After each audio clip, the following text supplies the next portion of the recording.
Hi good morning. ഇന്ന് രാവിലെ എണീച്ചപ്പോൾ നല്ല മഴയായിരുന്നു കേട്ടോ. അങ്ങനെ ഗ്രീൻ പീസൊക്കെ വെള്ളത്തിലിട്ടിട്ടുണ്ടായി. അപ്പോൾ ഗ്രീൻ പീസ് കറി വെക്കാമെന്ന് ഓർത്ത് പിന്നെ അതിനുള്ള പ്രിപ്പറേഷനൊക്കെ ചെയ്തുകൊണ്ടിരിക്കുകയാണ് കേട്ടോ. പിന്നെ ചപ്പാത്തി ഉണ്ട് ഫ്രിഡ്ജിൽ. അപ്പോൾ ചപ്പാത്തിയും ഗ്രീൻ പീസ് കറിയും മതിയല്ലോ. പിള്ളേർക്ക് ഇന്ന് കറിയൊന്നും കൊടുക്കുന്നില്ല. ഞാൻ ടിഫിൻ ബോക്സിൻ്റെ മൂടി ഉള്ളിലത്തത് കണ്ട് കളഞ്ഞ്. അപ്പം ഇനി മറ്റേ കറിപ്പാത്രത്തിൽ തന്നെ കൊടുത്തു വിട്ടു. അങ്ങനെ ചപ്പാത്തിയൊക്കെ ചുട്ട് ചായയൊക്കെ വെച്ചിട്ടുണ്ട് കേട്ടോ. പിന്നെ ജ്യൂസ് അടിക്കാനുള്ളതൊക്കെ സെറ്റാക്കിക്കൊണ്ടിരിക്കുകയാണ് കേട്ടോ. രണ്ടുപേരും കുളിച്ചൊരുക്കിക്കൊണ്ടിരിക്കുകയാണ്. അങ്ങനെ ചായയുടെ പാല് തിളച്ച് കഴിഞ്ഞപ്പോൾ ചായക്കുള്ളതൊക്കെ ചെയ്തുകൊണ്ടിരിക്കുകയാണ്. കിട്ടുവിന് മുടി കെട്ടാൻ വേണ്ടി അവർ വന്നുകൊണ്ടിരിക്കുകയാണ്. മുടി കെട്ടിക്കൊടുത്തിട്ടില്ല. അപ്പം ഇക്കാക്ക് ഒരു സ്ഥലം വരെ പോകണമെന്ന് പറഞ്ഞ് അങ്ങനെ ഗ്രീൻ പീസ് കറി ഉണ്ടാക്കിക്കൊണ്ടിരിക്കുകയാണ് കേട്ടോ. അതുകൊണ്ടാണ് പെട്ടെന്ന് ധൃതി പിടിച്ച് ചെയ്യണ്ട.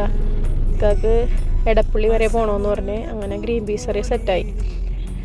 അങ്ങനെ പെട്ടെന്ന് ഇക്കാക്ക് ഫുഡ് കൊടുത്തട്ടോ. ഇക്കാക്ക് അങ്ങനെ ഫുഡ് കൊടുത്തു കഴിഞ്ഞ് പിള്ളേരെല്ലാം കഴിഞ്ഞ് അങ്ങനെ അവർ സ്കൂളിൽ പോകാൻ നിൽക്കുകയാണ് കേട്ടോ. ഓക്കെ ബൈ, ഇനി നാളെ കാണാം.